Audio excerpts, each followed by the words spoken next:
Hi everybody, welcome to this lecture where we discuss the ultimate. How do we make sense out of all these traditions that all have a different way of describing the ultimate? So we'll take a look at specifically the question of what is God, and maybe even more importantly, why does it even matter what God is? Okay, so let's remind ourselves, since your final exam question is asking you to think about different ways of conceiving God, right? Different conceptions of God, different ways that people have thought about God. Well, let's remind ourselves about how all of these traditions have conceived, thought about the ultimate, right? Within Hinduism, remember Brahman is the ultimate, or if you like, escape from the wheel of samsara. So moksha, liberation, can be seen as the ultimate. Within Buddhism, nirvana or enlightenment is seen as the ultimate. Within Taoism, the Tao is the ultimate. You can even think of being in harmony with the Tao as the ultimate, right? Within Judaism, the way they address the ultimate has different words to it. Terms such as El or Elohim, right, or Yahweh, which we'll talk about later. You can think about the ultimate within Judaism also as returning to right relationship with God, or living within the new Israel or the promised land. Within Christianity, we see that God is thought of as a holy trinity, right? God is triune, meaning God has three aspects to God. Within the language of the time, right? So in ancient Greek, you wouldn't ever hear the word God being used. It would be theos. Or later on, in Latin, deus, right? So these are the terms that you would have most often heard within the early church, or the early Christian church, theos and deus. And within Islam, right, the ultimate is Allah. Now, within Christianity, you can also see it as living within the kingdom of heaven, or the kingdom of God. And within Islam, you can think of the ultimate too as, living within the garden or paradise. Within the indigenous traditions you learn about, in particular, we learned of the idea of dream time, that what's most sacred or the ultimate is this space or time beyond time, where great wisdom or absolute wisdom can be found. Within the Lakota, the Oglala Lakota tribe, we learned about the sacred hoop, and how what the ultimate is this connection, the sacred connection between all things. So are we talking about God when we talk about Brahman and the Tao and nirvana?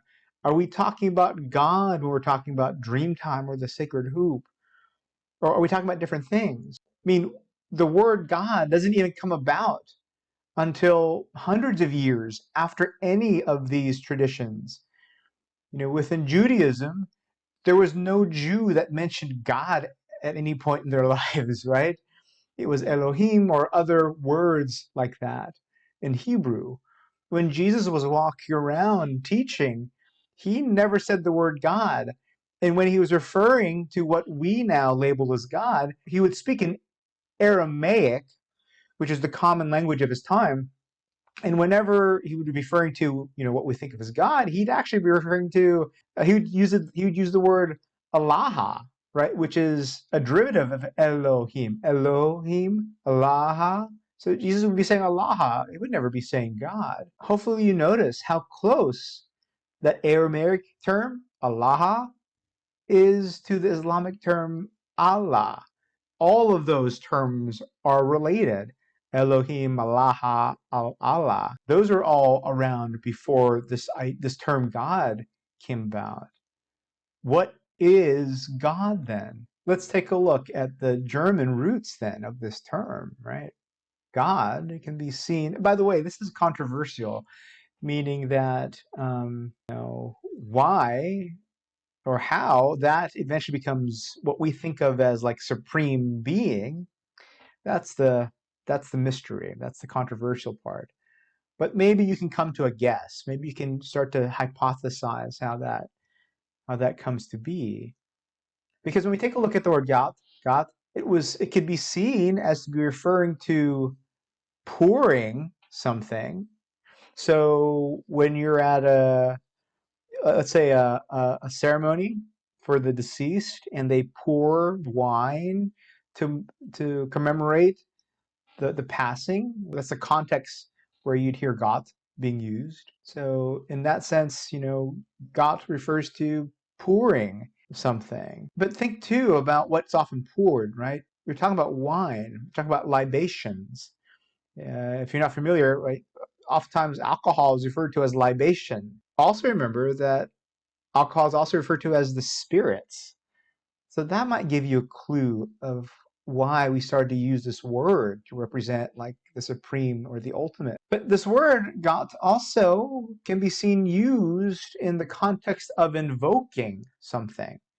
Invoking the spirits, invoking, invisible entities, calling upon them. Where does the word God come from? How is this all related to what we think of now as God? Let's delve a little bit deeper for some more clues. So we know that the word deity nowadays is often synonymous with the word God, right? When we say this culture has this God, that culture is that God, we can also say this culture has that deity, that culture has this deity. We use the words interchangeably.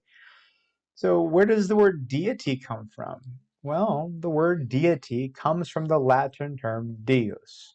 Deus doesn't come from the Greek term theos. Deus actually comes from the Greek term Zeus. And if you're familiar with any sort of Greek mythology, Zeus is like the king of the gods. So is it any wonder why when a lot of us think of God, we think of a dude, we think of a guy with a white beard sitting in a cloud? Well, it's because it literally comes from the image of a white older man sitting in a cloud within Greek mythology. And what we seem to think, right, the hypothesis that's most prevalent now, is that Deus, Zeus, these terms stem from a really early language. It's referred to as Proto-Indo-European. It's a really early language. In their term, Devas. When we take a look at this ancient language and see how Devas was used, it was often used to refer to shining, or to shine, or shining ones. So we have all these clues now about where our idea of God comes from. So what could this be referring to? Shining, the shining ones, to shine, to pour, to invoke, to call out. So when you think of God with all of this context, at its heart, the word that we created is referring to that which calls us, brings us into a clearer way of seeing. Maybe you can even think of God as this term that we apply to that which sheds light on our lives, makes sense out of it, gives us meaning. When we take a look at all these terms for the ultimate and all these religions, these are what these cultures ultimately value, aren't they? These are all the things that gives meaning to these people's lives. And isn't that what values do for us? I mean, even if you're atheistic, if you don't believe in God, there is something you think of as of ultimate value, and that is kind of like the gravity that organizes and pulls your life together so that you know what to do. You know how to live it because you're going towards that thing that you ultimately value. So God is a term for that, right? For that which organizes, helps shape our lives, helps make sense out of our lives, that helps identify what we think is most valuable and sacred in our lives. And now, can you see how this is important for how we live in our modern day lives, our modern day life, even if you don't believe in something more or supernatural or, some sort of invisible realm of spirits. I mean, the idea of an ultimate value that organizes our lives, it's just what we do as humans. We make choices that hopefully goes towards what we ultimately value, and once we know what we ultimately value, that helps us determine what choices we should not make. And this is super important when we think about how a lot of these traditions, if not all of them, are putting on a pedestal some sort of value that helps create positive societies, right? Think about what they point to: Brahman, ultimate awareness, aliveness, bliss, harmony with all things. When we take a look at the Tao, or escape from suffering through loving kindness, like we see with Buddhism. Or think about how within the indigenous traditions, the unity of the sacred hoop, we're being given a description of the ultimate, which should have positive impact for how we live and interact with each other. Here is a way to think about social change. It refers to changes in human interactions and relationships that transform cultural and social institutions. These changes occur over time and often have profound and long-term consequences for society. So when we take a look at the news and we see glimpses of people, radicals or extremists who seemingly create chaos and are acting unjustly in the name of their religion, well, it's no wonder that a lot of people within the religion go, that's not our religion. In particular, for your final exam, I'm asking you to think about how this is for the Abrahamic traditions, for Judaism, Christianity, and Islam. How is it that they are giving us a description of life, human condition, means of transcendence, and the ultimate, that is meant to lead to positive social change? Now, the way to look at this, the way to think about this, is just remember how all of these traditions start.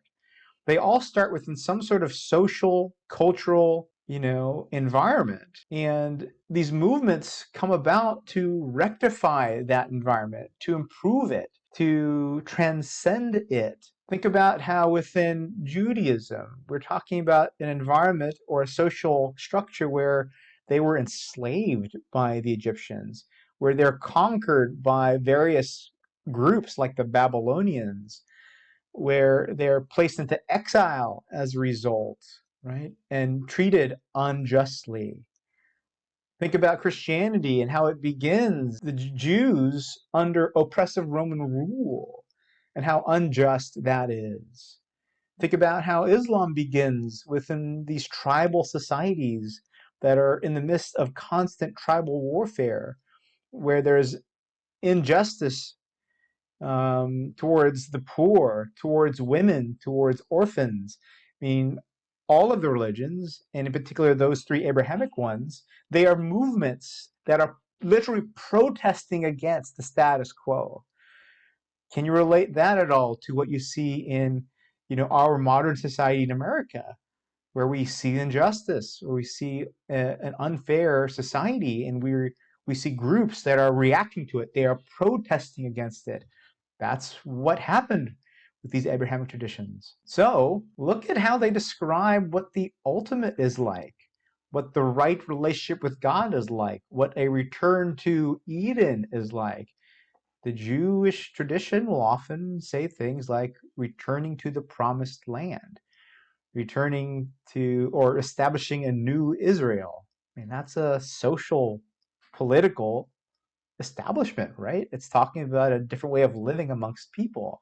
Think about Christianity and how Jesus refers to right relationship with God as being one in the kingdom of heaven or kingdom of God. I mean, it makes sense considering that it's a response to being under oppressive Roman rule. And then think about Islam, how in the Quran it's often referring to, living with others in the garden or within paradise, which makes sense considering that they're in Arabia, in the middle of a desert. Now the question is, what do all those things refer to? And so for your midterm or for your final exam question, you're being tasked to think about, how these traditions are showing us paths towards positive social change. Think about the means of transcendence for Judaism. How could that be seen as a way for us to, create positive social change? Think about the way of Jesus. How is that leading us towards a path for positive social change? Think about the Islamic faith and the path through submission, where we're being tasked or asked to refocus our attention on God. Think about how that is meant to lead us into positive social change. Can you see now how, what people envision as the ultimate is really important? Because you don't have to envision the ultimate as a kingdom. You don't have to envision the ultimate as a promised land or a, new Israel. You can envision the kingdom in other ways, which may not have as much implications for society, for living amongst other people. I mean, you could have a completely selfish sort of religion, right, where the ultimate is about, I need to accumulate most wealth. And, and if you just take a look around our society, a lot of people have those as ultimate values, don't they? Money, status, fame. That might explain a lot of what we see around us. So in addition to how we live amongst other people, the way you define the ultimate, the way you think of God, will dictate how you think you should eventually be, the type of person you should become. And this is what we mean by personal growth, right? A simple way of looking at personal growth is the following. It's something that involves the growth and enhancement of all aspects of the person. The feelings the person has about himself or herself, and their effectiveness in living, right? So personal growth refers to, how day by day you could grow and to enhance your effectiveness in living your life. But depending on your conception of the ultimate, depending on how you see what the ultimate is, what God is, well, that might change the way you look at what it means to grow, what it means to be a person that lives in the world effectively.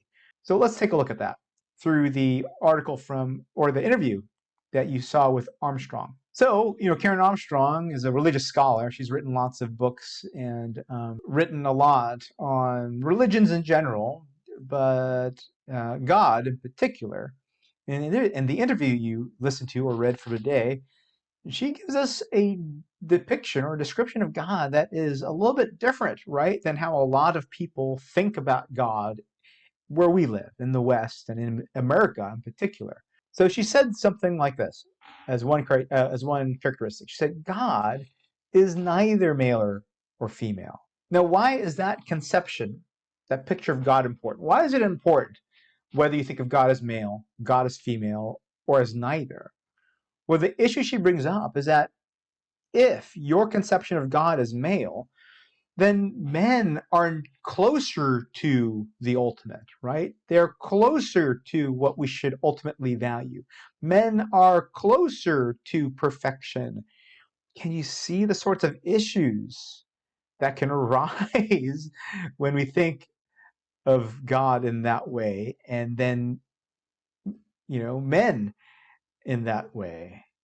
You could probably see that in our society or in any sort of patriarchal society where women become subservient to men, where women are treated less than men. So how you conceive of God's gender is important. Karen Armstrong says, when I think of God, I don't think of God as a being. Well, how does that impact, personal growth and how you think you should, what type of person you think you should become? Well, beyond gender, we're now saying that if God is a being, guess who's closer to God? Well, then beings are closer to God, as opposed to like the trees or the animals or other aspects of nature. Beings are more important. Beings are more valued and more sacred. Do you see how thinking of God as a as a being might then separate us from our relationship to nature. And then personal growth, what it means to live effectively in life, has less to do with our relationship to the trees and the animals, and more about cultivating my own sense of logic and reason and all the other things we associate with people.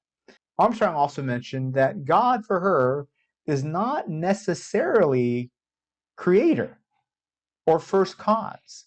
And she says that she thinks of God as God beyond God. What does that mean? Well, within the Abrahamic story, we see a, a narrative of creation that has God as beginning all things, as breathing life into all things, as speaking everything into existence. So a lot of us think of God as the creator, right? As the cause that begins everything else. What's wrong with that? What could be an issue with that? Well, it's actually an issue that the Abrahamic traditions bring up. It's the whole issue of idolatry. Because if we think of God as first cause, think of God as creator, that's inherently limiting God. Especially if we think of this in a logos, right, literal sense, God as creator. If we think of God that way, then we're kind of limiting our understanding of God, and we might fall prey into idolatry, thinking that is what God is. The idea of God beyond God that Armstrong points to is just the notion that what God is beyond our conception of God. And for a lot of fundamentalists, religious fundamentalists and atheistic fundamentalists, a lot of the conflicts that they get into, says Armstrong, is because of that conception of God, that they are holding on to a certain concrete idea of what God is. When in fact, all the Abrahamic traditions and all the religions say you can't. There is no way for the human mind to conceive of what God is, because God is infinite. God is beyond our understanding. So again, let's relate this to personal growth. If you have a conception of God that you hold on to and believe that's it, might that stunt your growth? Might that limit how you think life should be lived and limit the type of person you think you should be if you've limited your idea of God? This is Armstrong's claim with regards to fundamentalism, right? That a lot of religious fundamentalists are so stuck on a particular conception of God that they've stunted their growth and ability to interact with others in the world, not being open to allowing God to just reveal God's self in any way God chooses. Instead, there is a firm depiction that leads certain people to act, in certain ways towards others. So can you start to get a sense now for why the way we conceive of God, the way we picture God in our heads, can influence how we live in the world and think of growing to becoming the type of person we think we should be? So how do we even get to this place, right, where we thought of God as person, as a supreme being? Well, as we mentioned, in a lot of the myths, a lot of the narratives from the not just Abrahamic traditions, but from all the religions, they'll often refer to God as a being, the being that created thunder, the being that's going to cause rain here on that day, or the being that created all things, the being that spoke to this person, the being that spoke to that person. So because of those narratives, the way the stories are told, it makes sense why people would think of God as a being. But think of where or when you may have been exposed to that vision or conception of God. I mean, for a lot of us that grew up religious, we were exposed to that when we were kids, right? We grew up with those stories, and God is being referred to as, supreme being, the creator. This is the depiction that we were given at a young age. Well, you have to ask yourself, is the way that we understand something at an early age supposed to be set in stone? Is the way you looked at the world when you were 7 or 8 the same way you look at the world now? Well, of course not. So no wonder then that lots of people see God differently. mean, it's just how we grow up and our views of life changes. So our views of God may change too. And in fact, when we take a look at the Abrahamic traditions, we see that, I mean, God really isn't a being. That God hasn't, within the foundation of these religions, been traditionally thought of as a being. Within Judaism, remember, the name of God is not supposed to be said. When we think of the name that God gave to Moses, remember, it was these consonants, Yod He Vav He, which means to be, not a being, but beingness itself, existence itself. That's what God is. When we take a look at what all those stories are referring to, it's referring to this call towards goodness. It's referring to that force of order that, makes sense out of the chaos. That's what God is. What if you focused on that conception of God, that force that brings order out of chaos, that voice that's trying to draw us towards a good life? What if that's how you conceive of God? How would you change your view of personal growth and the type of person you should become and how to achieve that? In Christianity, God is not a person named Jesus. God is not a father figure, because for Christians, God is supposed to be three aspects: the Son, the Father, and the Holy Spirit. God is a triune of all of those things. In a sense, it's the early Christian fathers developed this conception of God as a way of sitting in the mystery of God, so that we don't get stuck thinking that God is this or that. I mean, the idea of a Trinity is not within the New Testament. There is no reference to a Trinity or triune God within the New Testament. It's the way that the early followers tried to make sense out of all of the stories and ways in which God is depicted within the Bible. They realize that God is depicted as the source of all things, the spirit that flows through all things in order for all things to be made anew, as we see in the life of Jesus. The early church fathers had a term for this. They referred to it as perichoresis. Perichoresis. If you think carefully, you might be able to see a term you are familiar with related to this. It's a term that shares its roots with the term choreography. It's a dance. It's movement. So the early church fathers saw God as a sort of movement between life and that which is beyond life. And they saw that what connects all of it is this love, this spirit of love that comes from nothing to manifest into the world, just for us to give it away again freely to others. What if that's how you thought of God?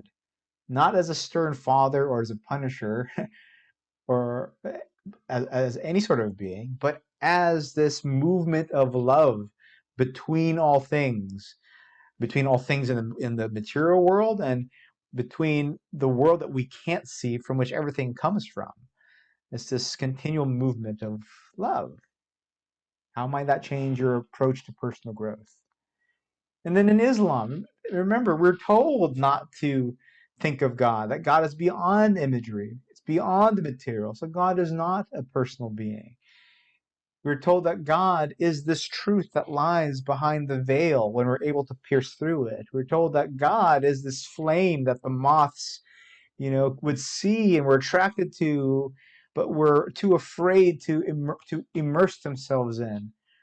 What if you thought of God as that ultimate truth beyond how you normally see life?